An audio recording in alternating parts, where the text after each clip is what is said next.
باب کتابت العلم، باب نمبر 40 ہے۔ باب ہے کس چیز کے بارے میں؟ علم کی کتابت کے بارے میں، علم کو لکھنے کے بارے میں۔ اور یہاں پر علم سے مطلب کیا ہے؟ حدیث کے علم کو، حدیثوں کو لکھ کر محفوظ کرنے کے بارے میں باب۔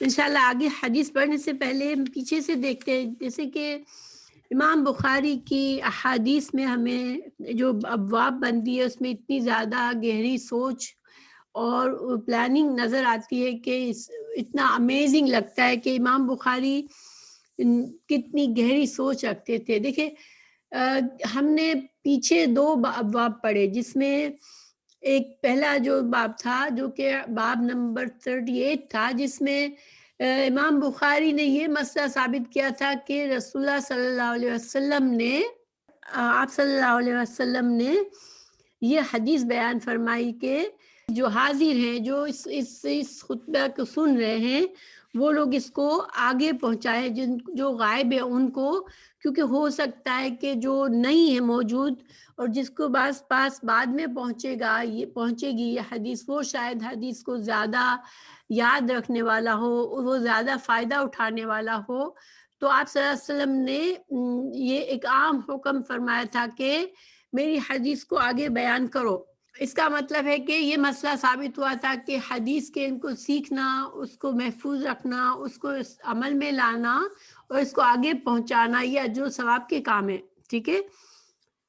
تو امام بخاری نے پھر اپنی کتاب پڑھنے والوں کو یہ تنبیہ بھی کر دی ساتھ ساتھ دوسرا باب باندھ کر کہ آپ صلی اللہ علیہ وسلم کی وہ حدیث بیان کی کہ جس نے مجھ پر عمدن جھوٹ بولا وہ جہنم میں اپنا ٹھکانہ بنا دے۔ تو یہ بہت ہی ڈرانے والی بات تھی۔ تو اس سے امام بخاری نے یہ مسئلہ ثابت کیا کہ حدیث کا علم آگے تو پہنچاؤ، مگر اس میں بہت احتیاط کرنے کی ضرورت ہے، نہ اس میں غفلت سے انسان آدھی بات سن کر آگے بڑھا دے، اور یا نہ اس میں اپنی طرف سے کچھ ایڈ کر لے، اس میں غلطیاں بیان کر دے، یا جان بوجھ کر جھوٹ بولے، یا پھر کسی مصلحت کے تحت جھوٹ بولے۔ یہ سارے کام جو ہے وہ بہت ہی اس پر وعید ہے، اس پر سزا کی وعید ہے، جہنم کی سزا کی وعید ہے۔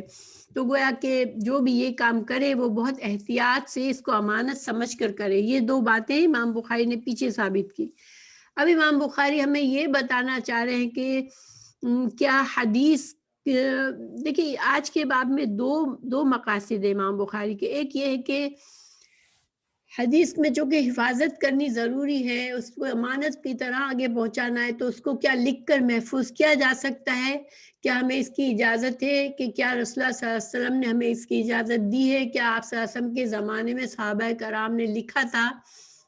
تو یہ ایک مسئلہ ثابت کرے۔ دوسرا یہ ایک شکوک، بہت سے لوگوں نے یہ شک پھیلایا جو حدیث کے منکر لوگ ہیں، یا حدیث کے بارے میں وہ بہت زیادہ ان کو اچھا نہیں لگتا کہ حدیث کے اوپر بھی حدیث کا علم سیکھا جائے، تو انہوں نے ایسی افواہیں پھیلائی کہ حدیث کا علم تو آپ صلی اللہ علیہ وسلم کے بہت عرصے کے بعد لکھا گیا، تو اب اس میں ہمیں صحیح کیا ہے غلط کیا ہے ہمیں نہیں پتا۔ تو اس میں شک و شبہات پیدا کرنے کے لیے، تو یہ دونوں مقاصد امام بخاری اس باب کو باندھ کر یہ بتانا چاہ رہے ہیں کہ حدیث کا علم جو ہے نہ صرف لکھنا جائز ہے بلکہ یہ مستحب ہے۔ اور پھر امام بخاری اپنی احادیث مختلف لا کر یہ ثابت کریں گے کہ رسول اللہ صلی اللہ علیہ وسلم کے زمانے میں بھی لکھا جاتا تھا، خود آپ صلی اللہ علیہ وسلم بھی لکھواتے تھے احادیث کو۔ اور حدیث کے آف کورس جیسے میں نے پہلے بھی میں کہہ چکی ہوں کہ حدیث کے علم میں حدیث اور قرآن کو ہم الگ نہیں کر سکتے۔ جب ہم شریعت کو سمجھنا چاہتے ہیں تو ہم مجھے صرف قرآن کافی ہے نہیں سمجھ سکتے، کیونکہ قرآن کی تفصیل اور تفسیر جو ہے وہ حدیث سے ہوتی ہے۔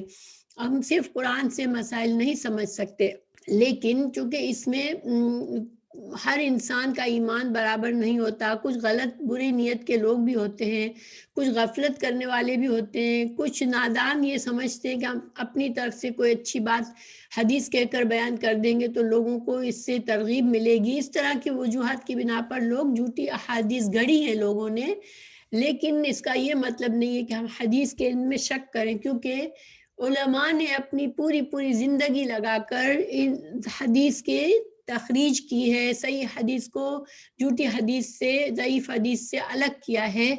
تو آج ہم اتنے خوش نصیب ہیں کہ ہمارے زمانے میں صحیح بخاری اور صحیح مسلم جیسی کتابیں ہیں، اور جو دوسری حدیث کی کتابیں ہیں، جو مشہور کتابیں ہیں، سنن ابو داؤد اور سنن نسائی، سنن ترمذی، سنن ابن ماجہ اور بھی بہت سی، ان سب کے بارے میں بھی ان کی بھی تخریج کی گئی ہے. تخریج کیا ہوتی ہے کہ ان کو پرکھا گیا ہے، ان کی حدیث کو، اور ہمارے سامنے نشاندہی کر دی گئی ہے. اگر آپ کوئی جیسے صحیح مستند ذریعے سے کتاب حاصل کریں گے ان کے حدیث کی کتابوں کو، تو نیچے ہمیشہ یہ دھیان رکھے کہ تخریج شدہ احادیث، جہاں پر نیچے حاشیے میں ان احادیث کا درجہ دیا ہوتا ہے کہ یہ صحیح حدیث ہے، یہ ضعیف حدیث ہے، تو یہ ایسی کتابیں لیا کرے. کیونکہ بعض پہلے یہ طریقہ نہیں تھا، کچھ عرصے پہلے بر صغیر میں، کہ یہ ریفرنس لکھتے تھے کہ اس حدیث کا حکم کیا ہے، کیا یہ صحیح حدیث ہے، کیا یہ ضعیف ہے. لیکن اب جو ہے الحمدللہ یہ اویئرنیس ہے امت میں. صحیح بخاری اور صحیح مسلم تو الحمدللہ، یعنی کہ خاص طور سے صحیح بخاری پر تو امت کے علماء اس بات پر جمع ہو چکے ہیں کہ یہ صحیح ترین، قرآن کے بعد اگر صحیح ترین حدیث کی کتاب ہے تو وہ دینی کتاب ہے تو صحیح بخاری ہے وہ. تو الحمدللہ ہمارے پاس آج جو ہے وہ شک و شبہات کی کوئی ضرورت باقی نہیں رہتی. ہمارے پاس آج سارا علم اچھی طرح سے آ چکا ہے، محفوظ ہے. تو امام بخاری نے ہمیں یہ ثابت کرنے کا مقصد بھی ہے کہ حدیث کا نہ صرف لکھنا مستحب ہے، بلکہ لکھا گیا، آپ صلی اللہ علیہ وسلم کے زمانے میں بھی لکھا گیا ہے، اور جو ہے وہ یہ ایک اچھی بات ہے، اور یہ اس کے شروع سے اس کی حفاظت کی گئی ہے. ہم حدیث کی طرف چلتے ہیں. حدیث 111. حدثنا محمد بن سلام قال اخبرنا وقيع عن سفيان عن مطرف عن الشعبي عن ابي جحيفة قال قلت لعلي هل عندكم كتاب؟ قال لا الا كتاب الله او فهم اعطيه رجل مسلم او ما في هذه الصحيفة. قال قلت وما فيما هذه الصحيفة؟ قال العقل والفكاك الأسير ولا يقتل مسلم بکافر. اس کا ترجمہ پڑھتے ہیں. ہم سے محمد بن سلام نے بیان کیا، انہیں وکیع نے سفیان سے خبر دی، انہوں نے مطرف سے سنا، انہوں نے شعبی رحم اللہ سے سنا، انہوں نے ابو جحیفہ سے. وہ کہتے ہیں، اور ابو جحیفہ جو ہیں وہ تابعی ہیں، ٹھیک ہے، وہ کہتے ہیں، اور تابعی وہ ہوتے ہیں جنہوں نے صحابہ کرام کا زمانہ پایا، ان سے سیکھا. تو ابو جحیفہ کہتے ہیں کہ میں نے حضرت علی سے پوچھا کہ کیا آپ کے پاس کوئی اور بھی کتاب ہے؟ انہوں نے فرمایا کہ نہیں، مگر اللہ کی کتاب قرآن ہے، یا پھر فہم ہے جو یعنی کہ جو اللہ سبحانہ تعالیٰ ایک مسلمان کو عطا کرتا ہے، یا پھر جو کچھ اس صحیفے میں ہے. میں نے پوچھا اس صحیفے میں کیا ہے؟ انہوں نے فرمایا دیت اور قیدیوں کی رہائی کا بیان ہے، اور یہ حکم کہ مسلمان کافر کے بدلے قتل نہ کیا جائے. ہم اس حدیث کو تھوڑا سا سمجھتے ہیں. پہلی بات کہ حضرت علی رضی اللہ عنہ سے یہ تابعی نے کیوں پوچھا کہ کیا آپ کے پاس کچھ لکھا ہوا ہے؟ اور یہ سوال حضرت علی رضی اللہ عنہ سے دوسرے تابعین نے بھی کیا تھا کہ کیا آپ کے پاس کوئی لکھی ہوئی چیز ہے؟ اور ان کا مطلب یہ ہوتا تھا کہ کیا رسول اللہ صلی اللہ علیہ وسلم نے اہل بیت کو کوئی ایسی خاص نصیحتیں فرمائی ہے جو کہ کسی اور کو نہیں بتائی، ٹھیک ہے. اور یہاں پر جو دیکھیں عندکم، یہ ضمیر جو ہے یہ جمع کی ہے. جب سوال کیا تو یہ نہیں پوچھا کہ کیا آپ، حضرت علی سے ڈائریکٹ نہیں پوچھا تھا کہ کیا آپ کے پاس ہے، بلکہ یہ پوچھا تھا کہ کیا اہل کوئی ایسی کتاب ہے جو کسی اور کے پاس لکھی ہوئی نہیں؟ یعنی رسول اللہ صلی اللہ علیہ وسلم میں کوئی خاص احکامات اہل بیت یعنی کہ آپ صلی اللہ علیہ وسلم کے رشتہ دار، آپ کی فیملی کے لوگ، یہ بات مشہور تھی۔ شیعہ لوگ جو اس زمانے میں بھی شیعہ کا شروعات ہو چکی تھی، اور وہ آف کورس آج کے شیعہ اور زمانے کے شیعہ میں کچھ فرق ہے کافی، مگر اس وقت جو شیعہ جو تھے وہ اہل بیت کے جو زیادہ اہل بیت کو وہ زیادہ حقدار سمجھتے تھے خلافت کے، اور اس طرح کی کچھ باتیں تھی، تو انہوں نے یہ مشہور کیا تھا کہ آپ صلی اللہ علیہ وسلم نے رسول اللہ صلی اللہ علیہ وسلم نے اپنے گھر والوں کو، اہل بیت کو کچھ خاص نصیحتیں فرمائی تھی خلافت کے بارے میں، جو کہ کسی اور کو نہیں دی تھی، چونکہ ان کا عقیدہ یہ تھا کہ حضرت علی رضی اللہ عنہ جو تھے وہ پہلے حقدار تھے خلافت کے۔ تو اب اس سوال کے جواب میں حضرت علی رضی اللہ عنہ نے اس کی ممانعت کر دی، یعنی اس بات کو غلط ثابت کر دیا کہ نہیں، میرے پاس کوئی ایسی الگ سے کوئی خاص باتیں نہیں ہیں، جو میرے پاس اللہ قرآن ہے، اور میرے پاس ایک سمجھ بوجھ ہے جو اللہ تعالیٰ ایک مسلمان کو دیتا ہے، دین کی جو سمجھ اللہ دیتا ہے، اور دوسرا یہ کہ میرے پاس یہ صحیفہ کہتے ہیں، لکھے ہوئے کچھ اوراق تھے ان کے پاس، تو میرے پاس یہ کچھ ایک صحیفہ ہے جس میں کچھ احکامات لکھے ہوئے ہیں، کچھ باتیں لکھی ہوئی ہیں دین کی۔ تو اس تابعی نے پوچھا کہ اس صحیفے میں آپ نے کیا لکھا ہوا ہے؟ تو انہوں نے کیا فرمایا؟ حضرت علی نے بتایا کہ اس میں العقل کیا ہے؟ دیکھیں، عقل کہتے ہیں باندھنا، تو عقل سے یہاں مراد جو ہے وہ دیت کے اونٹ ہے، دیت کے بارے میں مسائل ہے، کیونکہ دیکھیں جو دیت قتل، آپ کو پتہ ہے کہ قتل جب کسی مسلمان کا قتل ہوتا ہے تو اس کے وارثوں کو حق ہوتا ہے کہ وہ دیت وصول کریں یا قصاص لیں، تو اس دیت کے مسائل، تو دیت کو عقل کیوں کہا گیا؟ کیونکہ جب دیت پر وارث دیت پر راضی ہوتے ہیں تو مقتول جو قاتل کے جو ورثاء ہوتے ہیں وہ دیت کے اونٹوں کو لا کر کے گھر میں آ کے باندھ دیتے ہیں، یعنی کہ ان کے حوالے کر دیتے ہیں، اس لیے اس کو عقل کہتے ہیں۔ تو حضرت علی کے پاس دیت کے مسائل لکھے ہوئے تھے، اور دوسرا کیا لکھا ہوا تھا اس صحیفے میں؟ فقاق الاسیر۔ فقاق الاسیر کا مطلب ہے کہ قیدیوں کی رہائی کا بیان تھا۔ رسول اللہ صلی اللہ علیہ وسلم نے اس کے بارے میں بہت ترغیب دی تھی۔ جو آپ کو پتہ ہے جو قیدی بن کر آتے ہیں جو جنگ میں، ان کو غلام بنایا جا سکتا ہے، تو ان کو آزاد کرنے کے مسائل وغیرہ تھے حضرت علی کے صحیفے میں۔ اور پھر کیا تھا؟ وَلَا يُقْتَلُ مُسْلِمٌ بِكَافِرٍ۔ مسلمان اگر قاتل ہے اور مقتول کافر ہے تو پھر قصاص نہیں ہو سکتا۔ اس کے مسائل ہیں، یہ ایک مسئلہ ہے سیلف، انشاءاللہ اس پر بات کریں گے، لیکن کافر کے بدلے قتل نہ کیا جائے گا مسلمان، یہ مسائل لکھے ہوئے تھے حضرت علی کے پاس۔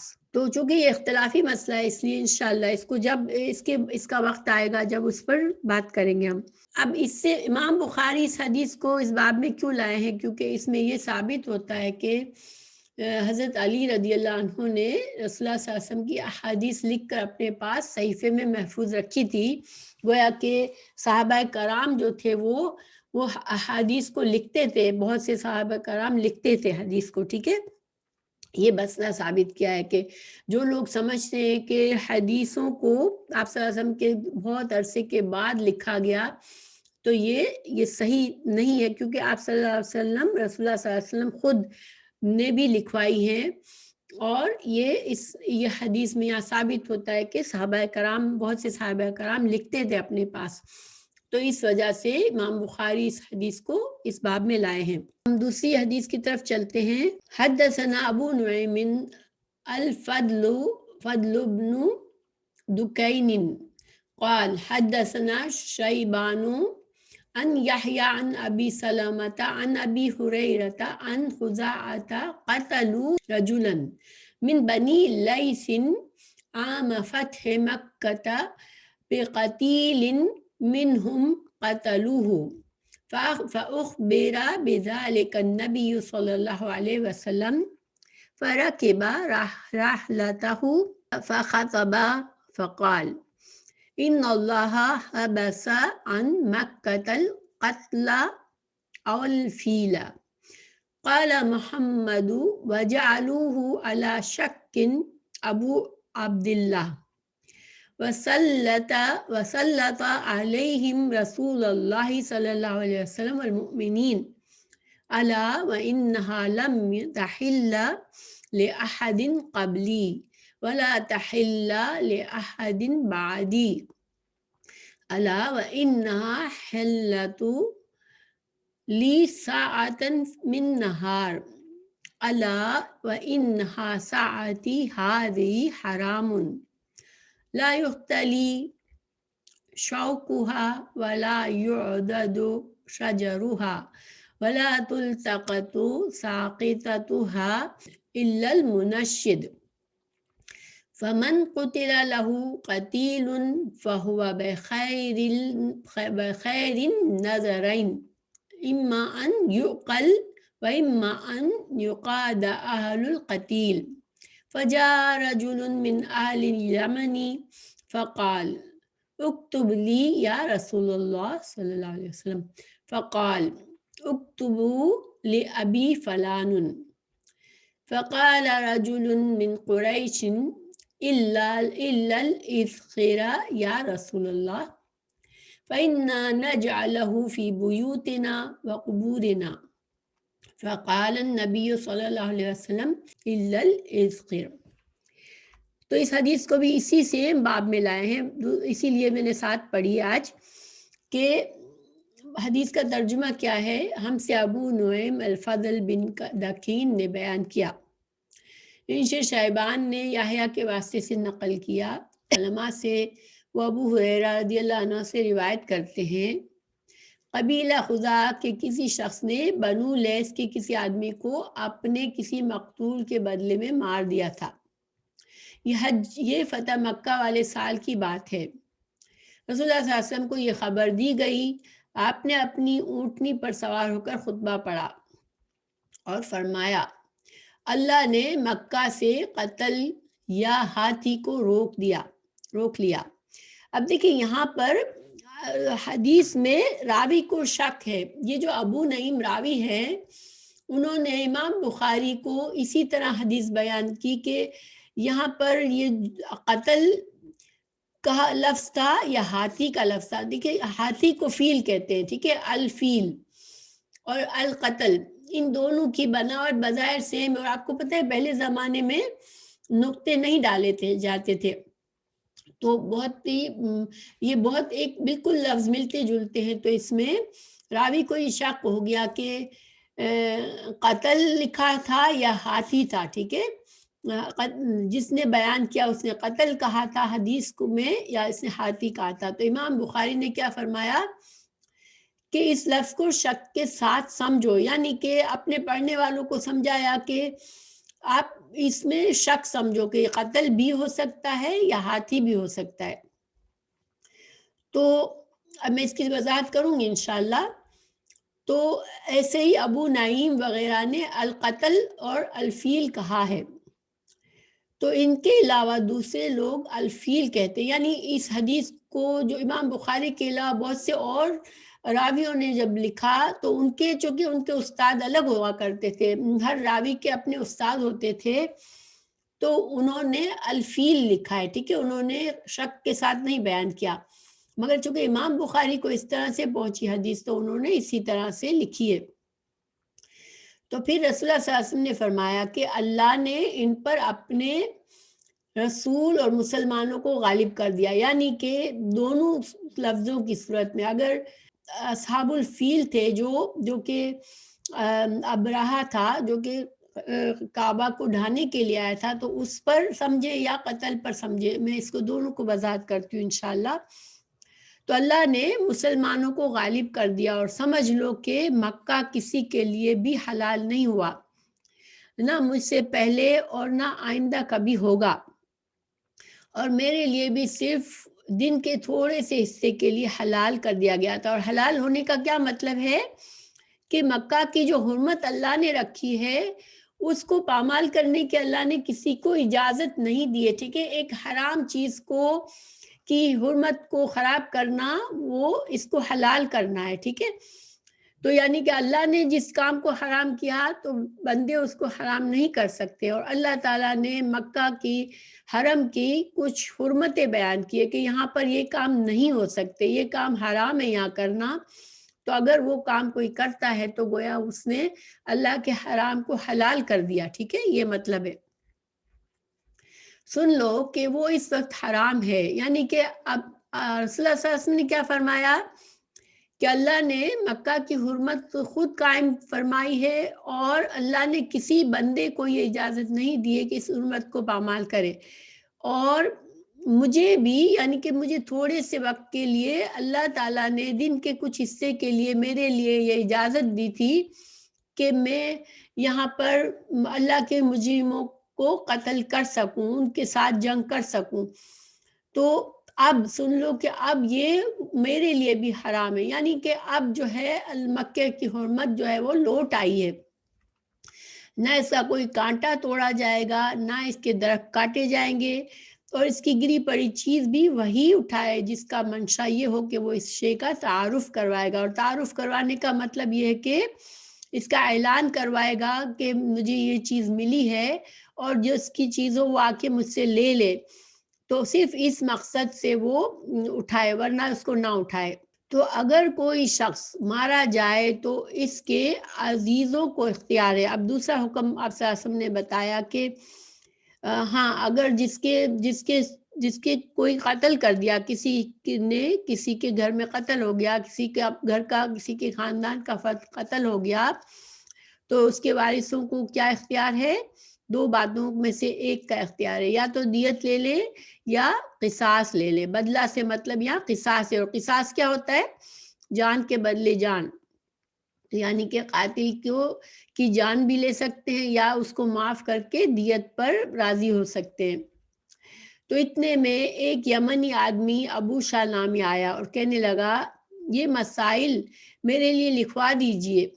تب آپ صلی اللہ علیہ وسلم نے فرمایا کہ ابو فلاں کے لیے یہ مسائل لکھ دو، یعنی آپ صلی اللہ علیہ وسلم نے اپنے صحابہ کرام کو حکم فرمایا کہ ان کو یہ مسائل جو کچھ میرا خطبہ ہے وہ لکھ کر دے دو۔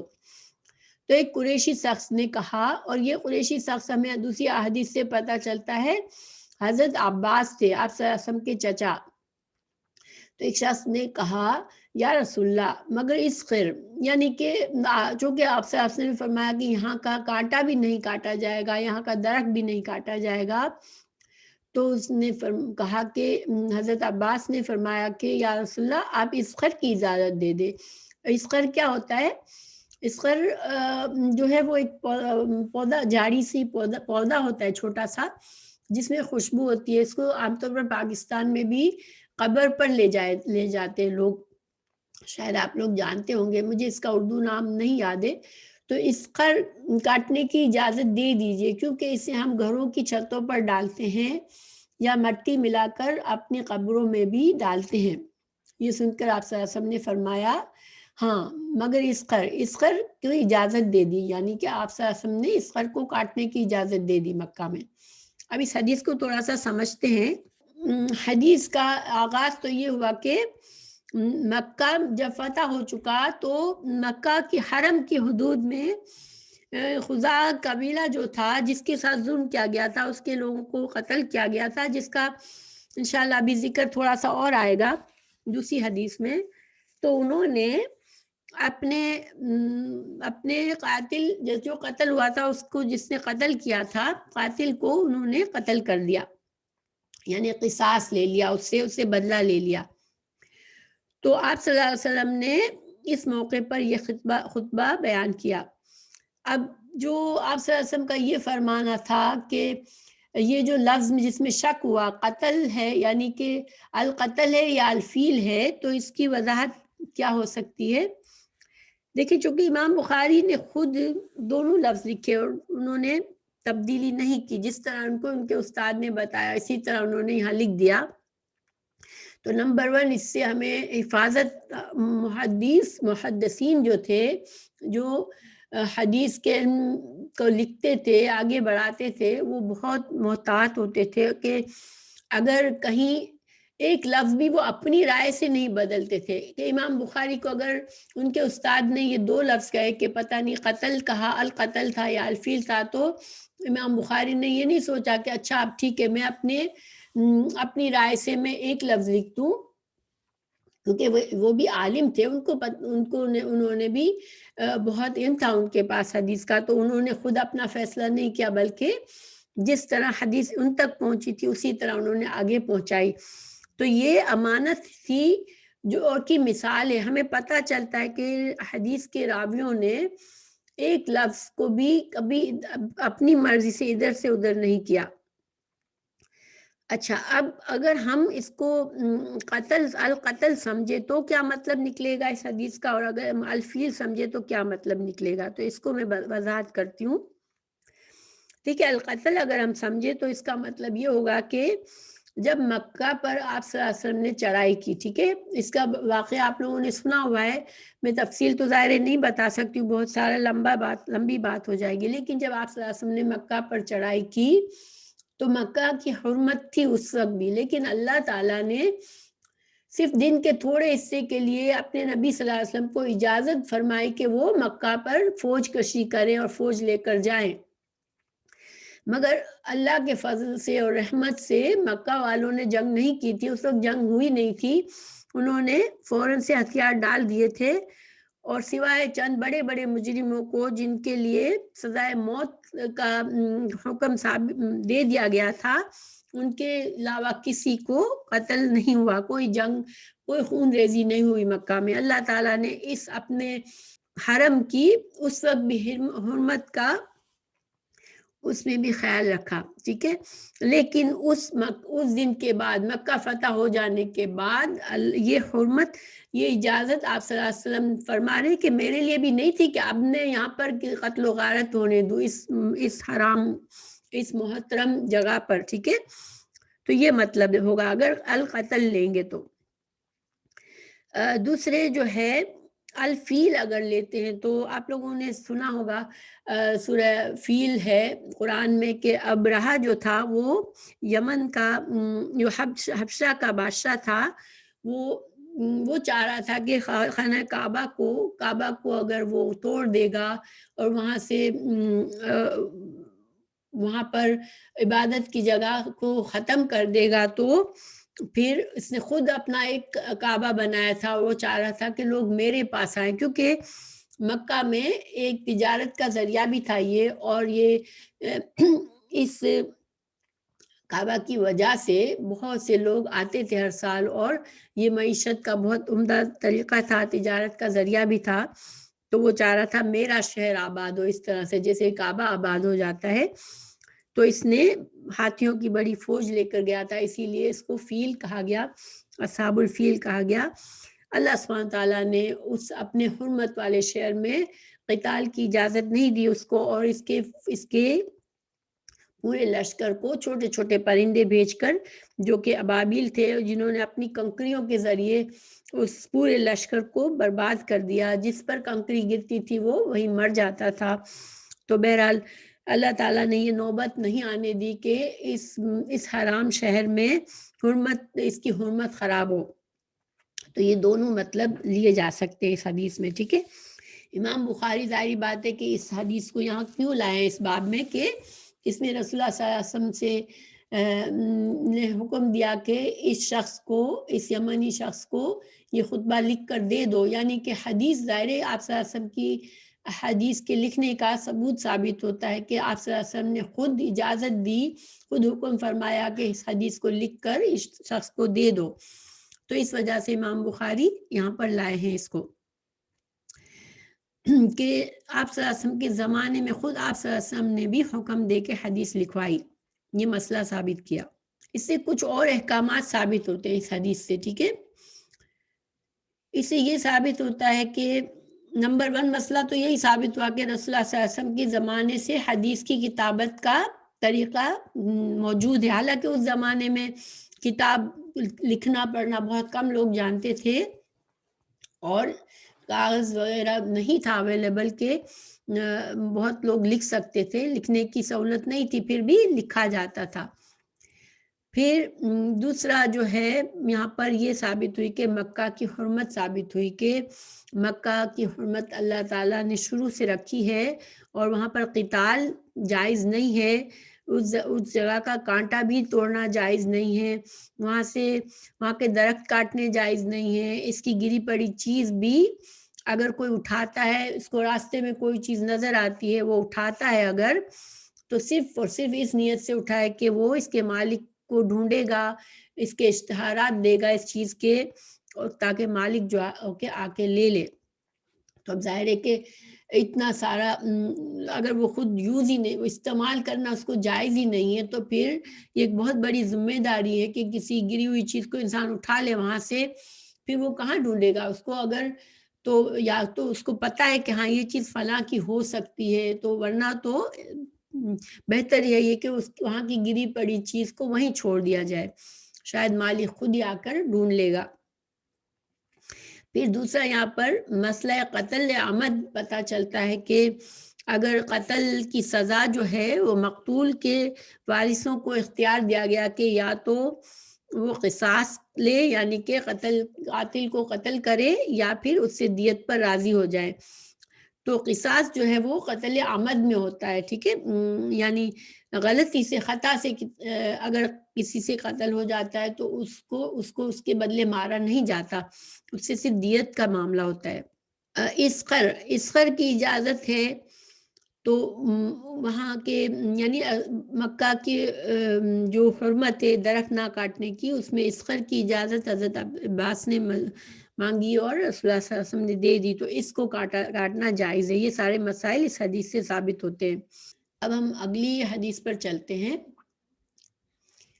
حدثنا علی بن عبد اللہ قال حدثنا سفیان قال حدثنا عمر اخبرنی وهب بن منبہ عن اخیہ قال سمعت ابا ہریرہ یقول ما من اصحاب النبی صلی اللہ علیہ وسلم احد اکثر حدیثا عنہ منی الا ما كان من عبد اللہ بن عمر فإنه كان يكتب ولا أكتب تابعه معمر عن حمام عن ابی ہریرہ۔ تو ہم سے علی بن عبداللہ نے بیان کیا، ان سے سفیان نے، ان سے عمر نے، وہ کہتے ہیں کہ مجھے وہب بن منبہ نے اپنے بھائی کے واسطے سے خبر دی، وہ کہتے ہیں کہ میں نے حضرت ابو ہریرہ رضی اللہ عنہ کو کہتے ہوئے سنا کہ رسول اللہ صلی اللہ علیہ وسلم کے صحابہ میں عبداللہ بن عمر، یہ عمر بن عاص ہے، ٹھیک ہے، عبداللہ بن عمر نہیں ہے بلکہ عمر بن عاص ہے، عبداللہ بن عمر بن عاص رضی اللہ عنہ کے علاوہ مجھ سے زیادہ کوئی حدیث بیان کرنے والا نہیں تھا، مگر وہ لکھ لیا کرتے تھے اور میں لکھتا نہیں تھا۔ تو دوسری سند سے معمر نے وہب بن منبہ کے مطابعت کی، وہ حمام سے روایت کرتے ہیں، وہ حضرت ابو ہریرہ سے۔ تو اس حدیث کو بھی امام بخاری اسی باب میں لائے ہیں، ٹھیک ہے، کہ حدیث کی کتابت کو ثابت کر رہے ہیں۔ تو یہاں پر حضرت ابو ہریرہ کا یہ کہنا کہ مجھ سے زیادہ صحابی رسول میں صرف حضرت عبداللہ بن عمر کی احادیث موجود ہے، کیونکہ وہ احادیث کو لکھا کرتے تھے اور میں لکھتا نہیں تھا، ٹھیک ہے۔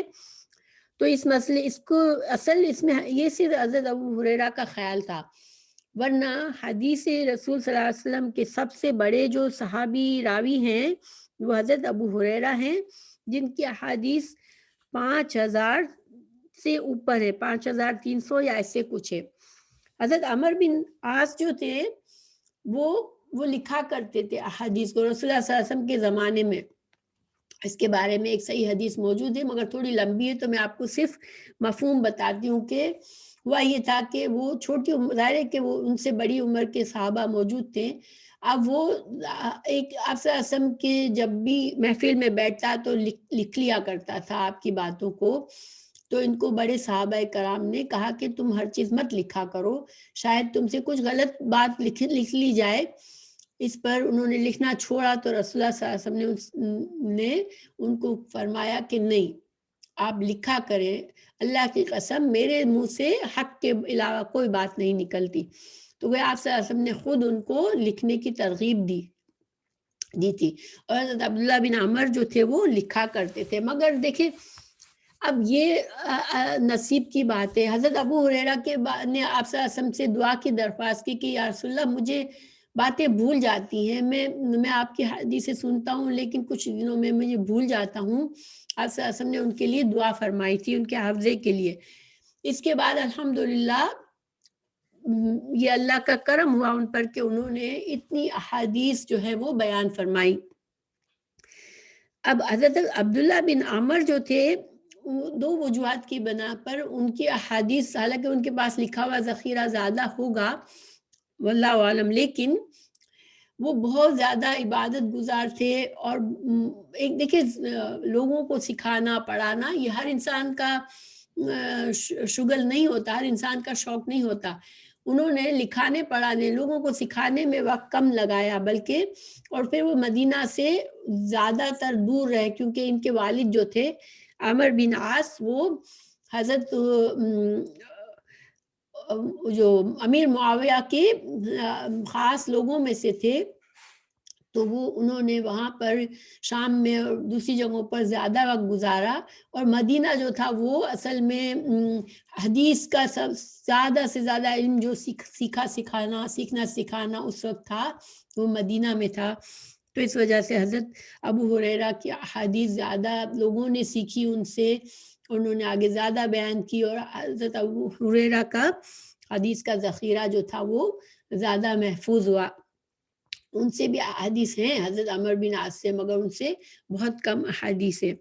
اچھا، پھر حضرت ابو ہریرہ کا یہ کہنا کہ میں نہیں لکھتا تھا، تو یہ ہو سکتا ہے کہ جس وقت یہ حدیث بیان کی اس وقت تک وہ نہ لکھتے ہوں، لیکن بعد میں کچھ حدیث موجود ہے جس میں ان کے اپنا لکھا ہوا ذخیرہ بھی تھا. ٹھیک ہے، تو امام بخاری یہاں پر صرف اسی لیے لائے ہیں کہ اس سے یہ مسئلہ ثابت ہوتا ہے کہ رسول اللہ صلی اللہ علیہ وسلم کے زمانے میں احادیث لکھی جاتی تھی اور صحابہ کرام میں کاتب حدیث بھی موجود تھے. اور حدیث کا لکھنا جو ہے وہ نہ صرف جائز ہے بلکہ مستحب ہے. تو اب لیکن دیکھیں یہاں پر تھوڑا سا ایک بات مشہور ہے. آپ صلی اللہ علیہ وسلم کی ایک صحیح حدیث ہے جس میں آپ صلی اللہ علیہ وسلم نے فرمایا مجھ سے قرآن کے سوا کچھ نہ لکھو. تو بہت سے جو لوگ ہیں جو حدیث کے بارے میں شک پیدا کرتے ہیں وہ اس حدیث کا سہارا لیتے ہیں کہ خود آپ صلی اللہ علیہ وسلم نے منع فرمایا تھا اس لیے احادیث کو لکھا نہیں گیا تھا، اسی وجہ سے احادیث جو ہے وہ قابل بھروسہ نہیں ہے. یہ ابتدائی دور میں جب قرآن کی وحی لکھ رہے تھے صحابہ کرام، تو علماء نے کیا کہا کہ یہ ابتدائی حکم تھا.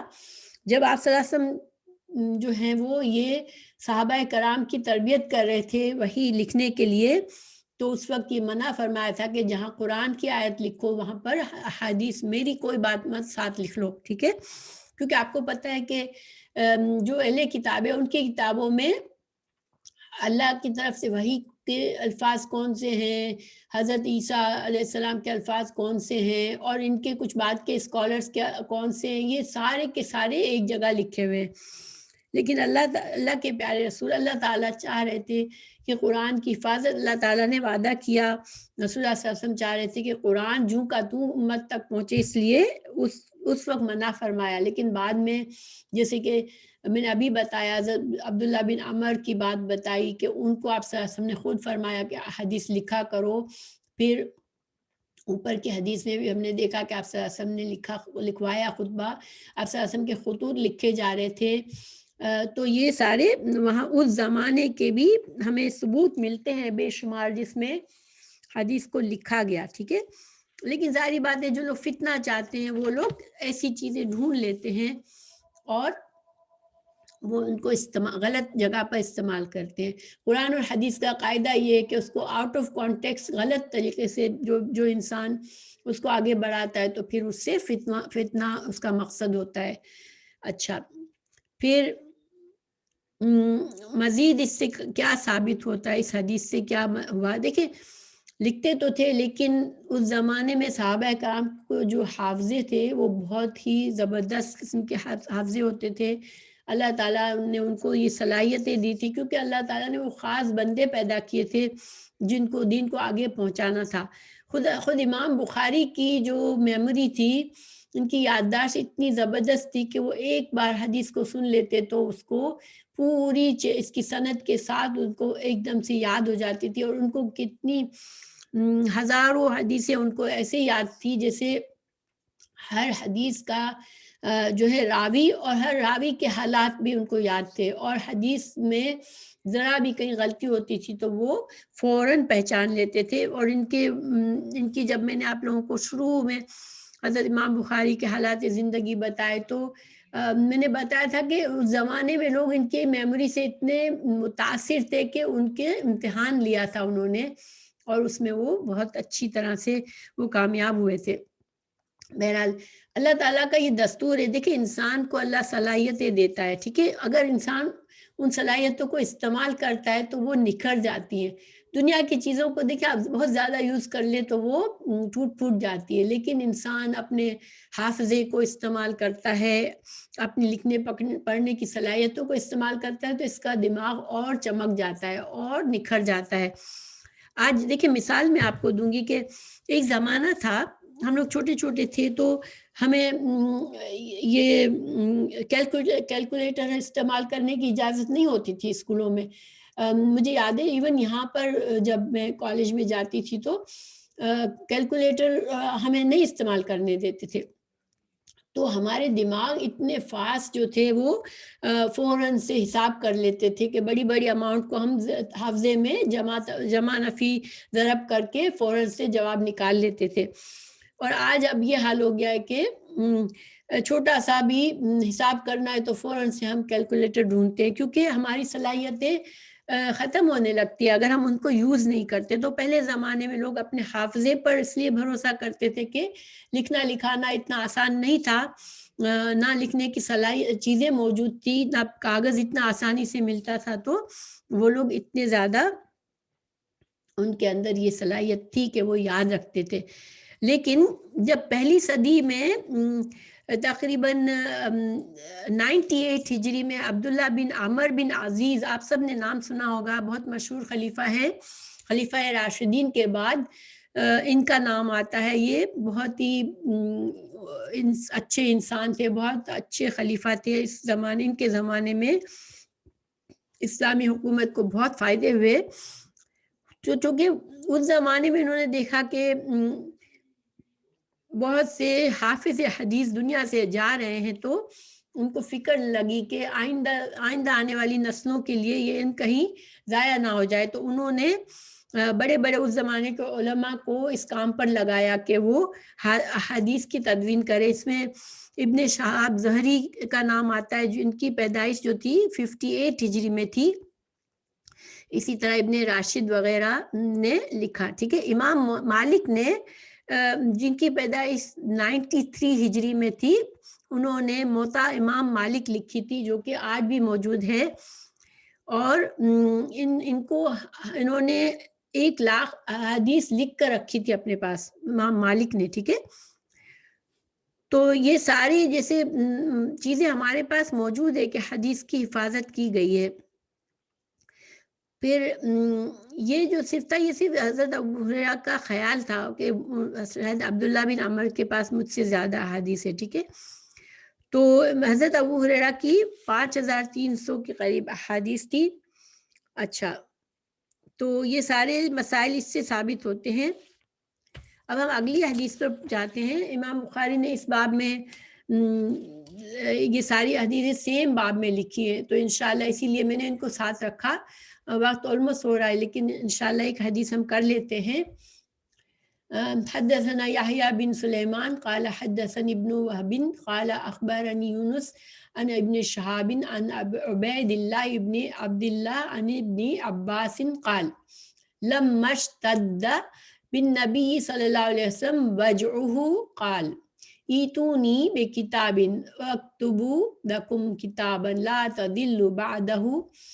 قال عمر ان النبی صلی اللہ علیہ وسلم غلبہ الوجع وعندنا کتاب اللہ حسبنا فاختلفوا وکثر اللغط قال، یعنی آپ صلی اللہ علیہ وسلم نے فرمایا قوموا عنی ولا ينبغي عندي التنازع فخرج ابن عباس يقول ان الرزیۃ کل الرزیۃ ما حال بین رسول اللہ و بین کتابہ۔ ہم سے یحییٰ بن سلیمان نے بیان کیا، ان سے ابن وہب نے، یونس نے ابن شہاب سے خبر دی، یہ عبید اللہ بن عبداللہ سے، وہ ابن عباس سے روایت کرتے ہیں کہ جب نبی صلی اللہ علیہ وسلم کے مرض میں شدت ہو گئی تو آپ صلی اللہ علیہ وسلم نے فرمایا میرے پاس سامان کتابت لاؤ تاکہ تمہارے لیے ایک تحریر لکھ دوں تاکہ بعد میں تم گمراہ نہ ہو سکو۔ اس پر حضرت عمر رضی اللہ عنہ نے لوگوں سے کہا اس وقت آپ صلی اللہ علیہ وسلم پر تکلیف کا غلبہ ہے اور ہمارے پاس اللہ کی کتاب موجود ہے جو ہمیں ہدایت کے لیے کافی ہے۔ اس پر لوگوں میں اختلاف رائے ہو گیا اور شور و غل زیادہ ہونے لگا۔ آپ صلی اللہ علیہ وسلم نے فرمایا میرے پاس سے اٹھ کھڑے ہو، میرے پاس جگڑنا ٹھیک نہیں ہے۔ اس پر ابن عباس یہ کہتے ہوئے نکل آئے کہ بے شک مصیبت، بڑی سخت مصیبت ہے وہ چیز جو ہمارے رسول اللہ صلی اللہ علیہ وسلم کے اور آپ کی تحریر کے درمیان حائل ہو گئی۔ تو یہ کب کا واقعہ ہے؟ آپ صلی اللہ علیہ وسلم جب اپنے مرغ الموت میں تھے، اس بیماری سے آپ پھر صحیح نہیں ہوئے تھے، اس کے بعد اس حدیث کے کچھ عرصے کے بعد آپ صلی اللہ علیہ وسلم کا انتقال ہو گیا تھا۔ جب آپ بہت شدید، اور آپ کو پتہ ہے جن لوگوں نے پڑھا ہے یہ بہت شدید آپ صلی اللہ علیہ وسلم پر یہ بیماری طاری تھی، آپ بار بار بے ہوش ہو جاتے تھے۔ تو جب اس بے ہوشی کے جو اس غشی کی حالت میں جب تھوڑا ایک دن آپ صلی اللہ علیہ وسلم نے فرمایا کہ مجھے کچھ دو تاکہ میں لکھ لوں، کچھ لکھنے کا سامان دو تو میں کچھ نصیحتیں لکھ دوں تو تم لوگ میرے بعد گمراہ نہ ہو جاؤ۔ تو حضرت عمر فاروق آپ کو پتہ ہے کہ وہ اللہ نے ان کو بڑی دین کی سمجھ دی تھی اور ان کے بہت سے فیصلے اللہ نے خود پسند فرمائے اور قرآن میں بھی بعد میں نازل فرمائے، وہ آیات، وہ احکامات جو حضرت عمر کی زبان سے پہلے جاری ہوئے تھے۔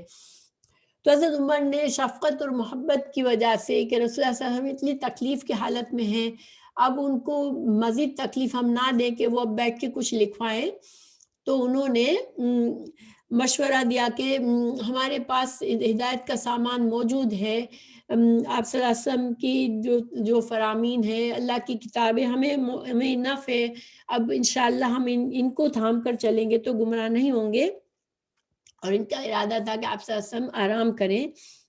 اب بڑے بڑے کچھ صحابہ موجود تھے اس وقت، ظاہر ہے آپ صلی اللہ علیہ وسلم کی حالت ایسی تھی کہ بڑے سارے صحابہ موجود تھے، اور کچھ صحابہ نے حضرت علی رضی اللہ عنہ، حضرت عمر رضی اللہ عنہ کے ہم خیال تھے کہ ہاں یہ صحیح فرما رہے ہیں، یہ صحیح کہہ رہے ہیں کہ ابھی مناسب نہیں ہے رسول اللہ صلی اللہ علیہ وسلم کو مزید تکلیف دینا، اور کچھ لوگ چاہتے تھے کہ آپ صلی اللہ علیہ وسلم ہم سے کیا ہمیں نصیحت فرمانا چاہ رہے ہیں، ہم ان کو سن لیں۔ تو یہ جب آپس میں جو تکرار شروع ہوئی تو رسول اللہ صلی اللہ علیہ وسلم نے سب کو فرما دیا کہ میرے پاس سے اٹھ کر چلے جاؤ۔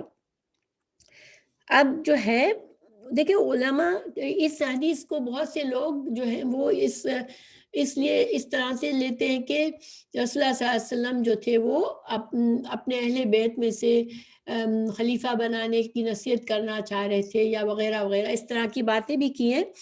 علماء نے اس کے بارے میں کیا کہا کہ دیکھیں آپ صلی اللہ علیہ وسلم اس وقت جب آپ صلی اللہ علیہ وسلم نے فرما دیا کہ چلے جاؤ، اس کے بعد آپ کی بیماری ایسی تھی کہ آپ کبھی غشی کے عالم میں ہوتے تھے، آپ کو ہوش نہیں رہتا تھا، کبھی آپ ہوش میں ہوتے تھے، اور آپ نے اس کے بعد کچھ نصیحتیں بھی فرمائی۔ حضرت علی رضی اللہ عنہ کو دوبارہ بھی کہا تھا کہ کچھ میرے لکھنے کا سامان لاؤ، تو انہوں نے کہا کہ آپ ان کو ڈر تھا کہ میں اٹھ کر گیا اور آپ صلی اللہ علیہ وسلم کہیں دنیا سے رخصت نہ ہو جائے، تو انہوں نے کہا یا رسول اللہ آپ مجھے بتا دیں میں یاد رکھوں گا۔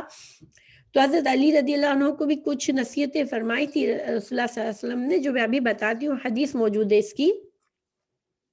لیکن علماء کا یہ کہنا ہے کہ بعد میں آپ شاید ہو سکتا ہے کہ آپ صلی اللہ علیہ وسلم اپنے بعد کسی کو خلیفہ بنانا چاہ رہے تھے تاکہ مسلمانوں میں اختلافات نہ ہو، لیکن پھر یہ معاملہ اللہ پر چھوڑ دیا۔ لیکن آپ صلی اللہ علیہ وسلم نے حضرت ابوبکر صدیق کو پہلے یہ اپنی جگہ پر مسجد کا امام بنا دیا تھا. ان کی امامت میں آپ صلی اللہ علیہ وسلم نے خود ایک بار نماز پڑھی جب بہت کمزوری کی حالت میں تھے.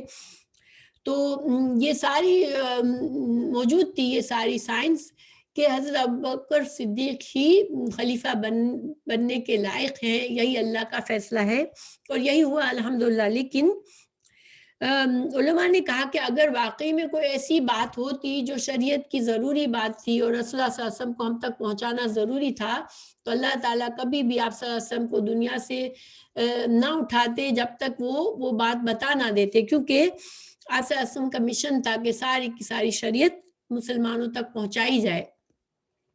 تو اس لیے جو کچھ بھی آپ صلی اللہ علیہ وسلم کے ذہن میں تھا اس وقت وہ صرف ایک اس وقت بیماری کے اثر سے آپ پر ایک ذہنی پریشانی کوئی کہ کہیں امت کی فکر ہوئی اور اس میں آپ صلی اللہ علیہ وسلم نے یہ بات فرمائی تھی. اچھا، دوسری رائے یہ ہے کہ حضرت علی رضی اللہ عنہ کی حدیث مسند احمد میں کہ رسول اللہ صلی اللہ علیہ وسلم نے ان سے فرمایا تھا کہ بعد میں کہ میرے پاس کچھ لکھنے کا سامان لاؤ. تو حضرت علی کو یہ ڈر ہوا کہ میں اٹھا تو آپ صلی اللہ علیہ وسلم کہیں دنیا سے رخصت نہ ہو جائے. تو انہوں نے کہا یا رسول اللہ آپ مجھے بتا دیں میں یاد رکھوں گا. تو آپ صلی اللہ علیہ وسلم نے ان کو جو تاکیدیں فرمائی وہ یہ تھی کہ صدقات کے بارے میں احکامات فرمائے تھے. ان کو کچھ باتیں سکھائی تھیں. جزیرہ عرب سے کفار کو اخراج کا حکم، یعنی کہ اللہ تعالیٰ نے ان کو اب مزید یہاں رہنے کی اجازت نہیں تھی تو ان کے اس حکم پر تاکید فرمائی تھی حضرت علی رضی اللہ عنہ کے کہ وہ جزیرہ عرب میں مشرکین کو نہ رہنے دے. پھر وفود کے ساتھ حسن سلوک کہ کوئی مشرک کا وفد آئے دین سیکھنے کے لیے تو ان کے ساتھ اچھا سلوک کرنا. پھر انصار مدینہ کے بارے میں نصیحت فرمائی تھی کہ انہوں نے دین کی بڑی خدمت کی ہے، دین کا بہت ساتھ دیا ہے، تو ان کے ساتھ تم بھلائی کا معاملہ کرنا. کیونکہ ہم سب کو پتہ ہے کہ انصار کو بعد میں رسول اللہ صلی اللہ علیہ وسلم کے بعد کوئی خلافت یا بڑے بڑے عہدے نہیں ملے تھے. حالانکہ انہوں نے دین کو صحیح معنوں میں سپورٹ انہوں نے کیا تھا، لیکن اللہ تعالیٰ کا یہی فیصلہ تھا کہ قریش کے ہی لوگوں نے بعد میں حکومت آگے چلائی. اچھا، تو گویا کہ یہ دوسری رائے یہ ہے کہ آپ صلی اللہ علیہ وسلم کو جو کچھ کہنا تھا وہ بعد میں آپ صلی اللہ علیہ وسلم نے فرما دیا تھا اور یہی باتیں آپ کے ذہن پر تھی.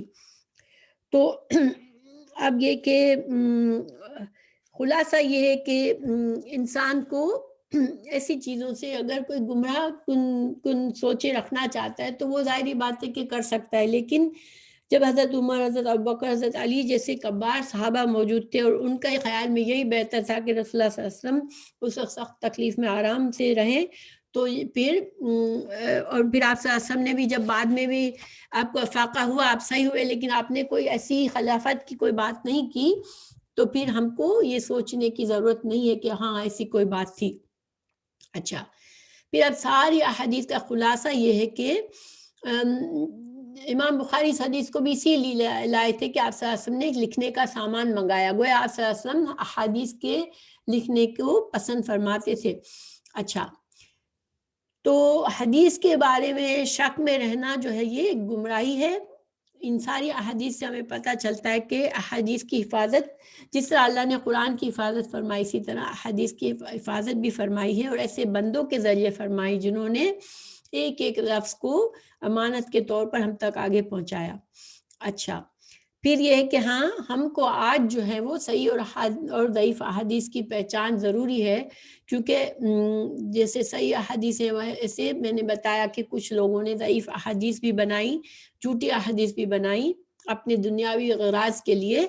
تو ہمیں علم حاصل کرنا ضروری ہے تاکہ ہم قرآن اور حدیث کے ان کے بغیر شریعت پوری نہیں ہوتی. ٹھیک ہے، تو ہمیں علم حاصل کرنا چاہیے حدیث کا بھی.